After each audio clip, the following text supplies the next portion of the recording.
Welcome back. Before the break, we headed back to medieval England with artist Alison Lapper. And how do you feel on that day as they're taking you?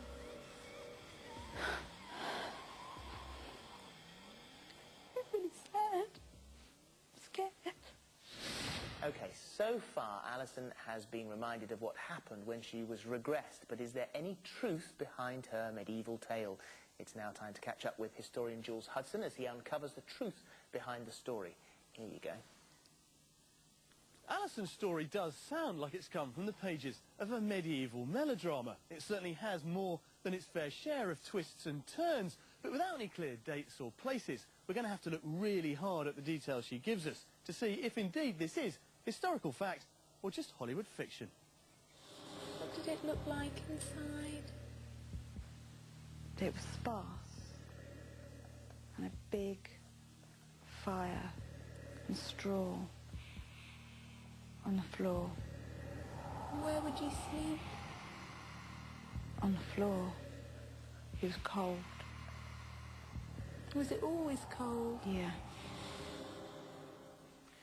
Now, the sort of hut that Alison's describing, I think, might have looked something like this. As you can see, there's a central hearth in the middle of the room, and the floor is very simple. It's just made of earth and clay, covered with a little bit of straw. Now, clearly life in huts like this would have been very hard back then. All the family, including sometimes their animals, would have had to share this very, very small space. And I'm sure that just as Alison described, it would have felt really cold and really damp. But the problem we have is that the design of these buildings doesn't really change much between the Saxon period and the medieval, so we're still looking for a year. And did you ever have a father? Yes. He works on the land, but he doesn't own it. Maybe there's a landlord or a landowner.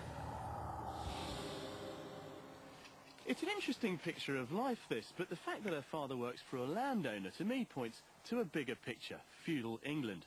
Now, in early medieval society, most of the population was made up of serfs and peasants, and the land they lived on and worked was owned by a local lord, in return for which they gave him loyalty, service and taxes. But it was a hard life. They often struggled to provide enough for themselves, let alone anything else. So we might speculate that Alison's departure is due to the fact that her father simply couldn't pay his way. My mother's screaming at the door. We arrive at this, it's like a castle, big walls, stone. And have you been fed and looked after? Yeah, I had to work, fetching, carrying, in the kitchen. Alison's description of the castle is fairly typical, but the key thing in searching for a date is that she says it was made of stone. Now, we don't see stone castles in Britain until after the Norman conquest of 1066, led, of course, by William the Conqueror. But I was also surprised by the fact she said she worked in the kitchen. Kitchen work at the time was considered hard labour, something more for a man than a woman. But the good news is she isn't there for long and soon ends up back in the village. There's a man. We're not married. Does he live with you? Yeah. Now, this kind of casual live-in relationship might seem unusual in a country that placed Christianity and its values very much at the heart of society. But you didn't even need a priest to bless a marriage until the year 1215, and there was an alternative to the whole thing, and it was called concubinage. Essentially, a man from a higher social status could take on a woman without conferring rights over his wealth or his property. Ideal for what we hear next. And does he work in your community? Yeah, he's a woodsman. Now, the detail about woodsmen is, I think, quite interesting because back in the medieval world, woodsmen or wood wards occupied an important part of medieval society. Although peasants were free to go and help themselves to wood from the forest itself was owned by the local gentry and managed on their behalf by the wood ward and his men. So clearly this is a guy who could have some status, and that all fits quite nicely with the idea that he might have taken on Alison's peasant not as a wife, but as a concubine. So for me, this growing picture of the medieval world is bolstered by what we now learn about the man who owned the forest. Who owns it? Earl somebody, I don't know his name. And he comes past kind of surveying all that he owns, and that includes the people as well. We weren't free. So the man that owns the forest and the castle is an earl. Well, this is quite good news because the title Earl is a serious medieval position. Earls were appointed by the king to look after his affairs in each of the counties, and it certainly gives us a very early medieval feel for this story. But before we finish it off, there's one more detail to check out. Something about apples. Apples, rows and rows of apples. And where are the apples from? They're in storage. They're from the orchard, from this wood.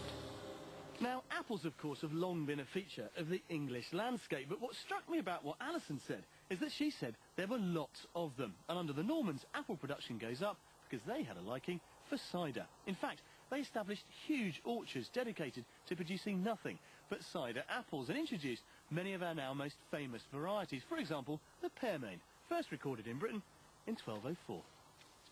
Now, understanding Alison's regression, to be honest, has been quite tricky, but the detail she did give us, I think, has painted a picture of life in medieval England sometime after the Norman conquest, maybe even the 12th or the 13th centuries. But to be honest, it's hard to say for sure, but has it been enough to convince Alison that she was here before? I don't think it's going to take very much to convince you. But now you've added, we've added that extra sort of level of detail. How does that make you feel? The concubine bit's a bit, ooh. What do you know about that? I didn't know anything about Nothing it. at I mean, all, that concubinage and... doesn't mean anything to me at all. And I had no idea, as me today, that a woodsman was higher up than, obviously, myself, the peasant girl. And yet I didn't feel like his concubine. I didn't feel like his, you know, he owned me. I felt like he loved me and he was a good husband. Let's talk about the very beginning of the story and that feeling of family. You've written very publicly in your autobiography about your upbringing and the fact that you were brought up in institutions. That moment of being taken away from the family, held in a castle, there is the parallel there of being institutionalised, isn't there? Indeed, indeed. I mean, maybe that life taught me maybe how to cope with being separated, because I'd already experienced it, because I think I've coped with it amazingly well in this lifetime, really. Well, you said right at the end of that life, life can be difficult but fulfilling. I mean, you've proved that 10 times over in this life, haven't you? Indeed. To have a disability, that's a, you know, it's a huge thing to take on, and I do believe that you have a choice about when you come back how your physicality may be as well, and to choose to come back like this is, you know, I think you've got to be quite a strong character, and maybe previous lives have given you that kind of grounding, if you like, and experiences to be strong, because it's not easy to be disabled even in this, you know, day and age, I have to say. Well, let's talk about that physicality, because obviously in that past life, as Helen, you were able-bodied. So what does that feel like? It was peculiar, because I can remember looking down and looking at my hands and my bare feet. It was quite exhilarating to experience being able-bodied, and boy did I work hard in that life. I mean, real physical work that, as I am today, there's no way I could possibly achieve. You've already told us that you do feel constant pain. Oh, all the time. I have a nagging pain.